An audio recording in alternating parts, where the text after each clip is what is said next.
bem-vindo e bem-vinda ao podcast Triagem. Aqui a gente traz o resumo em áudio do que é mais relevante nas ciências médicas e também nas carreiras de saúde. Essa é a nossa edição de quarta-feira. Hoje a gente vai fazer uma análise mais aprofundada de alguns temas bem atuais. Primeiro, inteligência artificial. Como que os pacientes estão percebendo isso no consultório? Os resultados, olha, podem surpreender. Depois, a gente vai falar do impacto emocional, que muitas vezes é subestimado, da menopausa precoce, a tal da insuficiência ovariana primária. E, para fechar, uma investigação super interessante sobre o cérebro. O que acontece lá dentro quando bate aquela fadiga mental, sabe? Aquele esgotamento que todo mundo conhece. Exatamente. E claro, não pode faltar o nosso momento oportunidade. Aquele espaço para dar um gás na carreira em saúde, conectar profissionais com vagas, com iniciativas que, sabe, tem a ver com um propósito, com aquela alta libido profissional que a gente valoriza tanto. E tudo isso, claro, sempre com aquele olhar crítico da medicina baseada em evidências. Perfeito. Então, vamos começar com a tecnologia que está em todo lugar, né? Inteligência artificial. A promessa é grande. Eficiência, diagnóstico mais rápido, mas e aí? Como o paciente do outro lado vê isso? Teve um estudo recente que investigou, certo? Sim, teve sim. Saiu no JAMA Network Open, agora em julho de 2025, o título já diz tudo: Como o uso da inteligência artificial pelos médicos impacta a percepção do público. Foi um trabalho de pesquisadores alemães da Universidade de Würzburg. Eles fizeram um experimento online bem interessante, pegaram mais de 1.200 adultos lá nos Estados Unidos. A ideia foi apresentar anúncios fictícios de médicos de família. Tinha um grupo controle, sem nada de IA, e outros 3 grupos. Um falava que o médico usava IA para tarefas administrativas, tipo agendar consulta, organizar prontuário. Outro grupo mencionava IA para ajudar no diagnóstico, analisar exame de imagem, essas coisas. E o terceiro para apoiar na decisão de tratamento. Aí os participantes tinham que avaliar esses médicos fictícios. Entendi. E o que apareceu, e a gente podia até pensar que, sei lá, IA para coisa administrativa seria bem vista, né? Tipo, libera o médico para ter mais tempo para o paciente. Mas parece que não foi bem assim. Pois é, foi bem revelador. E talvez, assim, um pouco contra o que a gente imaginava. Qualquer menção de IA, não importa para quê, será administrativa, diagnóstica ou terapêutica, qualquer menção levou a uma piora na avaliação dos médicos, em tudo.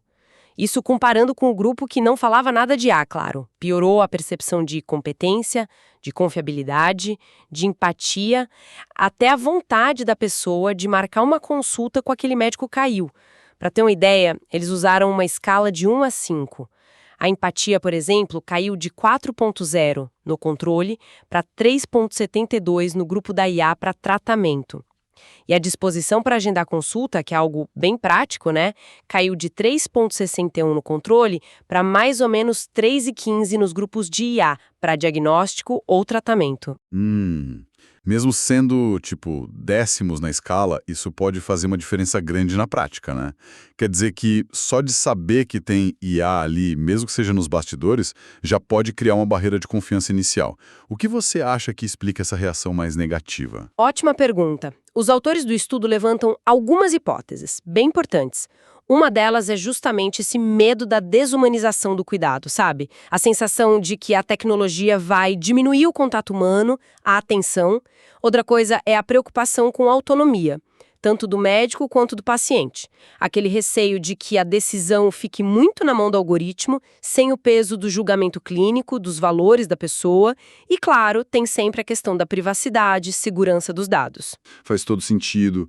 Então a mensagem aqui é que colocar IA na saúde não é só comprar o software, né? É algo que mexe muito com a relação médico-paciente. Precisamente. A implicação mais clara e urgente até é a necessidade de uma comunicação, olha, muito transparente, muito cuidadosa, por parte dos médicos, das clínicas, dos hospitais. Não adianta só usar a tecnologia. Tem que explicar como ela está sendo usada, por quê, e reforçar sempre. É uma ferramenta de apoio. Apoio ao raciocínio, à eficiência, à segurança. Não é um substituto para o médico, para a empatia, para a conexão. O irônico é isso, né? A gente busca eficiência com a IA, mas se não comunicar direito, pode acabar minando justamente a confiança, que é essencial. Claro que o estudo tem lá suas limitações, é um cenário hipotético, anúncio online, não é a mesma coisa que a consulta real. Mas, sem dúvida, acende um alerta importante. Tecnologia e confiança precisam andar juntas na medicina. Mudando um pouco o foco agora, mas ainda num tema delicado, que exige essa visão mais ampla da saúde, vamos falar da menopausa precoce, a insuficiência ovariana primária, ou IOP. Atinge mulheres antes dos 40, né? E o impacto vai muito além do físico. Um estudo recente olhou para essa parte emocional. Sim, esse é um ponto fundamental e que, infelizmente, às vezes passa batido na correria do dia a dia clínico. O estudo saiu na revista Menopause, também agora, em julho de 2025. Eles analisaram dados de quase 350 mulheres com o diagnóstico de IOP. Lembrando, né? IOP é a perda da função dos ovários antes dos 40 anos, com um monte de implicações para a saúde física e reprodutiva. E o achado principal foi esse: uma prevalência altíssima de sofrimento psíquico. Quase 30% das participantes tinham sintomas de depressão clinicamente significativos, medidos por escalas validadas. É uma taxa bem alta, mostra o peso emocional da condição. Caramba, quase um terço. É muita gente. E a terapia hormonal, que geralmente é a base para tratar os sintomas físicos, né? Fogachos, prevenir osteoporose. Ela ajuda nesse lado emocional também? Então, aí que está um dos achados mais importantes do estudo e que meio que desafia aquela visão mais simples de hormônio igual humor. O estudo viu que usar a terapia hormonal combinada com estrogênio e progestagênio, que é, sim, essencial para controlar sintoma vasomotor, para a saúde íntima, para proteger o osso, o coração a longo prazo nessas mulheres, apesar de tudo isso, o uso dela não teve associação significativa com melhora do humor ou redução dos sintomas depressivos. Nossa, isso é muito importante. Quer dizer, tratar os hormônios, que é crucial para o corpo, não necessariamente resolve a questão da saúde mental que vem junto com a IOP. Exatamente. Essa descoberta reforça muito a necessidade de uma abordagem bem mais integral, multidisciplinar no cuidado dessas pacientes. Fica claro que a depressão na IOP não é só uma questão hormonal direta. Ela está ligada a uma rede complexa de fatores psicossociais. Pensa na perda da fertilidade, muitas vezes de repente, no impacto na autoimagem, na identidade feminina, mudança de planos de vida, às vezes até o estigma de ter uma menopausa fora de hora. São lutos, são perdas que precisam de acolhimento. Isso realmente mostra que não dá para tratar só o sintoma ou a alteração no exame. A vivência da IOP é muito mais ampla. Mexe com a vida da mulher em vários níveis. Sem dúvida. E a implicação clínica direta é: triagem para depressão e ansiedade tem que ser rotina no acompanhamento de mulheres com IOP. Usar as ferramentas certas para isso. E não só triar, né? Tem que oferecer acesso a intervenções psicossociais que funcionam. Psicoterapia, terapia cognitivo-comportamental focada em adaptação, manejo de estresse, grupo de apoio com outras mulheres na mesma situação, um acompanhamento com vários profissionais juntos. Um detalhe interessante do estudo: mulheres que sabiam a causa genética da IOP, tipo síndrome de Turner, relataram menos sintomas depressivos do que aquelas sem causa definida. Talvez ter uma explicação concreta ajude a lidar um pouco com a incerteza, né? A mensagem final, pensando em medicina baseada em evidências, é clara. Cuidar da mulher com IOP é cuidar da pessoa inteira. Reconhecer e abordar ativamente o sofrimento psíquico. Ir muito além da reposição hormonal, que também é necessária, claro. E aí, para a gente fechar essa parte de ciência hoje, um tema que pega todo mundo: fadiga mental. Aquela sensação de esgotamento depois de muito esforço cognitivo, que atrapalha para concentrar, para decidir. O que acontece no cérebro? Uma pesquisa recente deu umas pistas sobre as áreas envolvidas. Sim, é algo universal, mas a base neural ainda está sendo descoberta. Teve uma pesquisa bem legal, lá da Johns Hopkins e do Kennedy Krieger Institute. Saiu no Journal of Neuroscience em junho de 2025. Eles usaram ressonância magnética funcional, A fMRI, aquela técnica que mostra o cérebro em ação, vem do fluxo sanguíneo.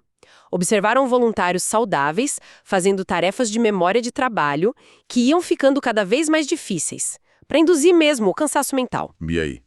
Quais foram as áreas que acenderam mais, que mostraram mais atividade quando o cérebro começou a sentir o peso do esforço e a fadiga bateu? Os pesquisadores viram um aumento bem grande na ativação, mais que o dobro do normal em duas áreas principais, conforme a tarefa complicava e a pessoa relatava mais cansaço. A primeira é a ínsula direita. Fica mais no fundo do cérebro e é ligada à percepção das sensações internas do corpo. Cansaço, dor, fome. A segunda área é o córtex pré-frontal dorso-lateral. Fica mais na frente e do lado. É super importante para funções executivas, planejamento, memória de trabalho, tomar decisões complexas. Interessante essa dupla.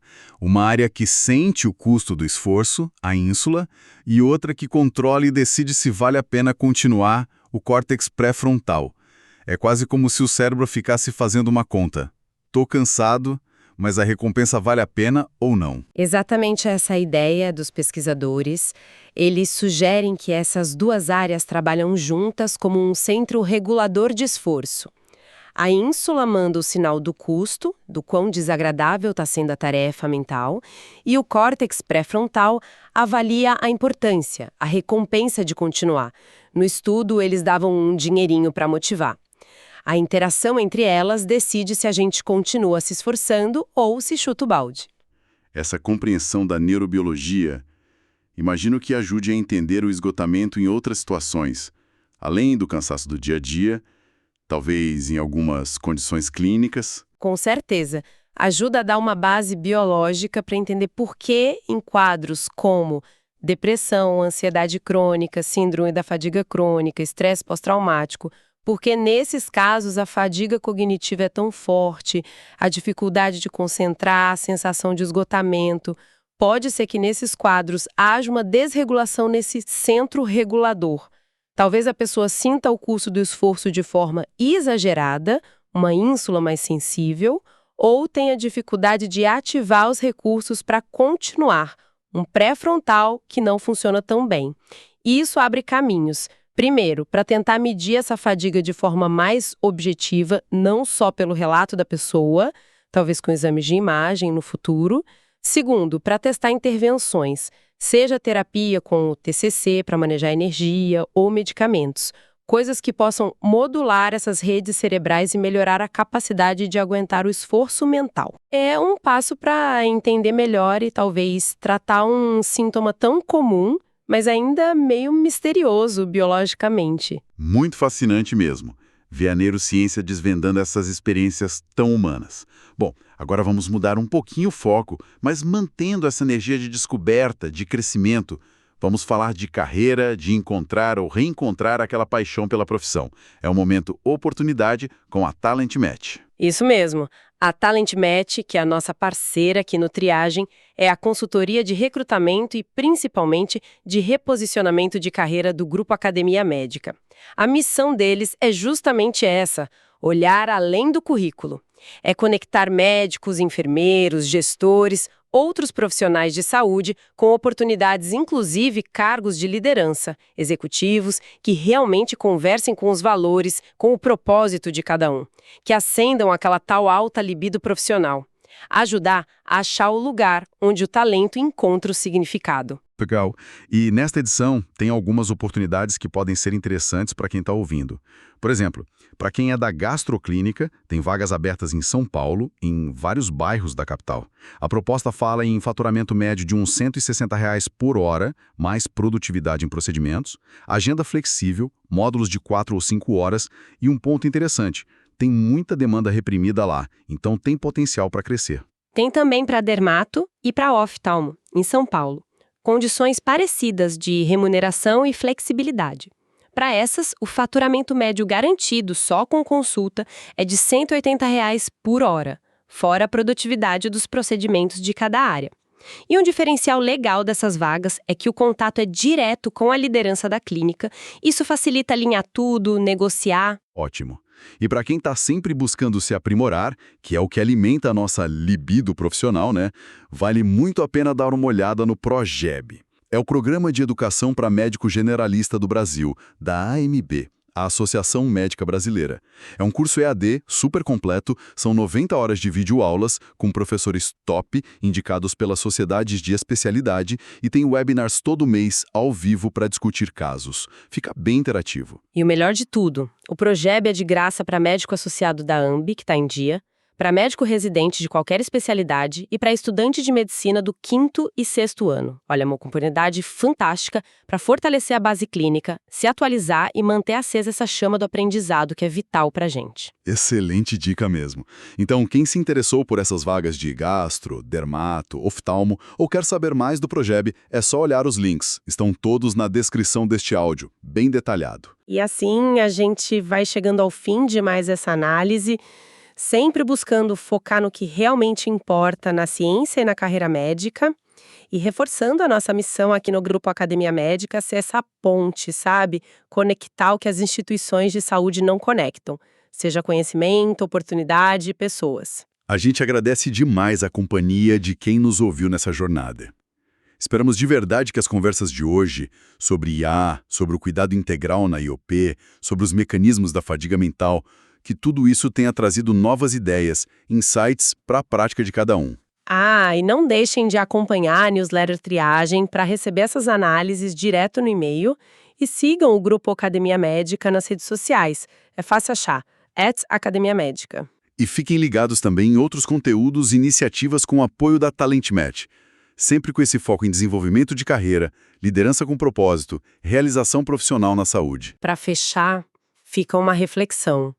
Nesse cenário da saúde tão complexo, com tanta pressão por eficiência, tecnologia nova chegando, demanda por cuidado humano, como que a gente, cada um de nós, e como grupo pode se reconectar sempre com a essência, com o propósito que nos trouxe para cá? Como a gente transforma os desafios de hoje em degraus para um cuidado ainda melhor, mais ético e principalmente mais humano? Fica a reflexão. Até a próxima.